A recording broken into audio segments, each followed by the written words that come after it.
என்ன பிரச்சனை, என்ன போராட்டங்கள், மனதை நோகடிக்கக்கூடிய, வேதனைப்படுத்தக்கூடிய, மற்றவர்களுக்கு முன்பாக தலை நிமிர்ந்து நிற்க முடியாத சம்பவங்கள் நடந்தா கூட நான் கர்த்தரை விட்டு விலகாமல் கர்த்தரிடத்துல ஓடி வருகிறேன் என்றால் கர்த்தர் தம்மை திரும்பி கட்டி எழுப்பக்கூடியவராக இருக்கிறார், திரும்பி பயன்படுத்தக்கூடியவராக இருக்கிறார்.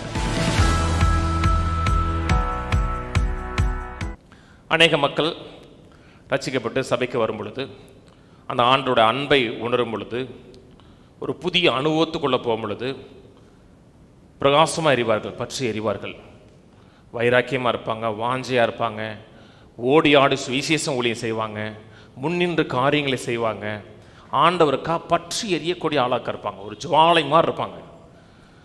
கொஞ்ச நாள் கழிச்சு பார்த்தோம்னா அப்படி பற்றி எரிந்தால் சாம்பல் மாதிரி இருப்பார். நாம் எது நடக்கக்கூடாதுன்னு நினைச்சோமோ, எதை எதிர்பார்க்கலையோ அப்படிப்பட்ட காரியங்கள் குடும்பத்தில் பிள்ளைகளோட வாழ்க்கையில் நடக்கும் பொழுது நொறுங்கி போயிடறாங்க, உடைஞ்சு போகிறாங்க. கிறிஸ்தவ வாழ்க்கையை வாழ்ந்து என்ன பண்ணு ஒரு விரக்திக்கு போகிறாங்க.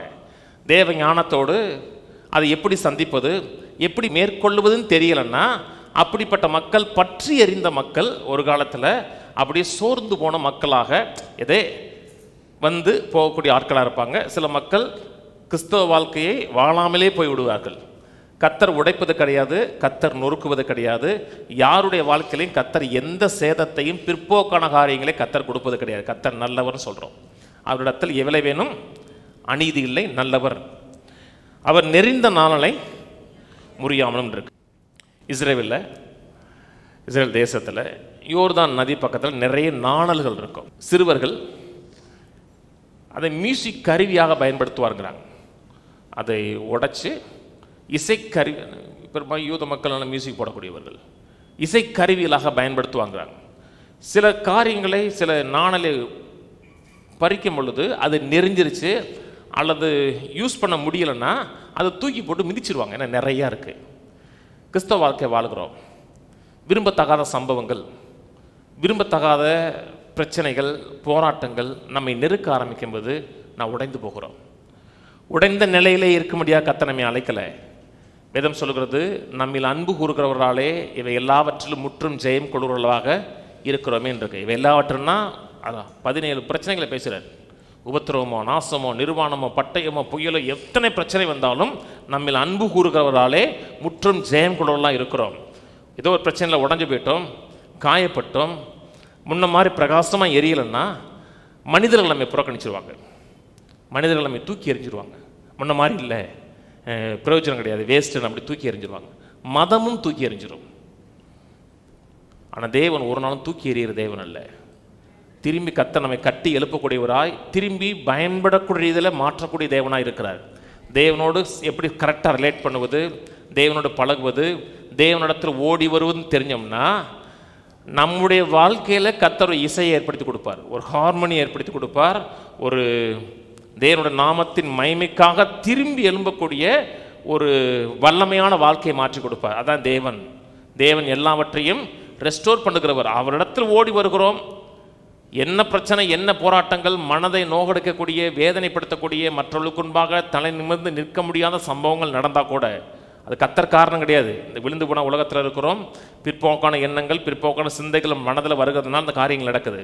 அப்படி நடந்தாலும் நான் கர்த்தரை விட்டு விலகாமல் கர்த்தரிடத்தில் ஓடி வருகிறேன் என்றால் கர்த்தர் தம்மை திரும்பி கட்டி எழுப்பக்கூடியவராக இருக்கிறார், திரும்பி பயன்படுத்தக்கூடியவராக இருக்கிறார். மங்கி எரிகிற திரியை அணையாமல் இருப்பான் இருக்கு.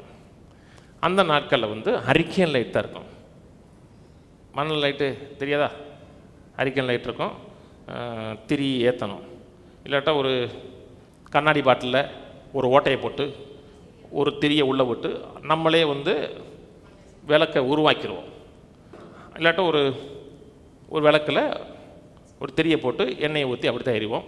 எங்கெங்கே லைட்டு வேணுமோ அது தூக்கிட்டு போவோம். இல்லை ஒரு இடத்துல வச்சுருக்குறோம், வேறு ஏதோ ஒரு காரியங்கள் நம்ம ரொம்ப மும்முரமாக இருக்கிறோம், அதை கவனிக்கலைன்னா அந்த உள்ளே இருக்கிற எண்ணெய் அப்படியே தீர்ந்துருச்சுன்னா கருக ஆரம்பிச்சிடும். கருக ஆரம்பிச்சுன்னா வாசம் அடிக்க ஆரம்பிச்சிடும், நார ஆரம்பிச்சிடும். கிறிஸ்தவ வாழ்க்கை வாழும் பொழுதும் அநேக மக்கள் பற்றி எறிகிறாங்க, விசுவாசத்தில் வாழ்கிறாங்க. அவங்க வாழ்க்கை அநேகரோட வாழ்க்கையில் மாற்றத்தை ஏற்படுத்தி கொடுக்குது. அநேகரின் கிறிஸ்துவுக்குள்ளே கொண்டு வராங்க, விசுவாச வீரர்களாக இருக்கிறாங்க. அவர்கள் போனாங்கன்னா, ஒரு இடத்துல போகிறாங்க, ஒரு மனிதனை சந்திக்கிறாங்கன்னா இவர்களுக்குள்ள வெளிச்சம் அவர்களுக்குள்ள மாற்றத்தை ஏற்படுத்தக்கூடிய இதில் இருக்கிறது. இந்த ஒரு ஆள் உள்ள போனான்னா அத்தனை பேருடைய மனச்சோர்வையும் போக்கக்கூடிய ரீதியில் இருப்பான். அத்தனை விளக்குகளையும் எரியப்படக்கூடிய ரீதியில் இருப்பான். உற்சாகம் இருப்பான், பரவசத்தை ஊட்டுவான். அத்தனை பேர் சோர்ந்து போனால் கூட தட்டி எழுப்பி ஓட வச்சிருவான்.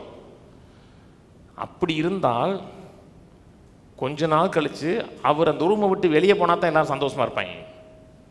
ஏன்னா அவர் சோக பாட்டு பாடக்கூடியவராய், வேதனைப்படக்கூடியவராய் கிறிஸ்தவ வாழ்க்கை நல்லா ஆரம்பித்தார்.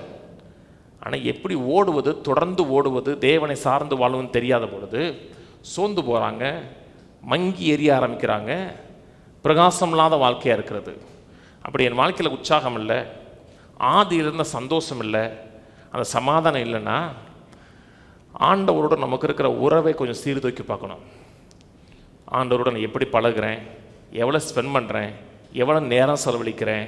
அப்படி பார்த்தீங்கன்னா அவரோட அன்பை பார்க்குறீங்க, அவர் நமக்கு சிலுவையில் செய்த காரியங்களை பார்க்குறீங்க, அவருடைய எண்ணங்களை பார்த்தீங்கன்னா சோர்ந்து போக மாட்டோம். சோர்ந்து போயக்கூடிய ரீதியில் இருந்தாலும் கர்த்தர் நம்மை புதுப்பிக்கக்கூடிய ரீதியில் இருக்கிறார். ஒருவேளை மங்கி எறிஞ்சிட்டோம், ஒருவேளை நெறிஞ்சு போயிட்டோம், கர்த்தர் நரகத்துக்கு தள்ளுற தேவன் இல்லை, திரும்பி தூக்கி எடுக்கிற தேவனாய், உயர்த்துகிற தேவனாய், தொடர்ந்து ஓட வைக்கக்கூடிய தேவனாய் இருக்கிறார். அதனால் சோர்ந்து போக வேணாம். எந்த நிலையில் இருந்தாலும் ஹோப் இருக்கிறது. கர்த்தரிடத்தில் வருகிறோம், கர்த்தரை தேடுகிறோம், சரியாக தேவனோட நேரம் செலவிக்கிறோம் என்றால் எந்த நிலையில் இருந்தாலும் கர்த்தர் நம்மை திரும்பி தூக்கி நிறுத்தக்கூடியதற்கு வல்லவராக இருக்கிறார்.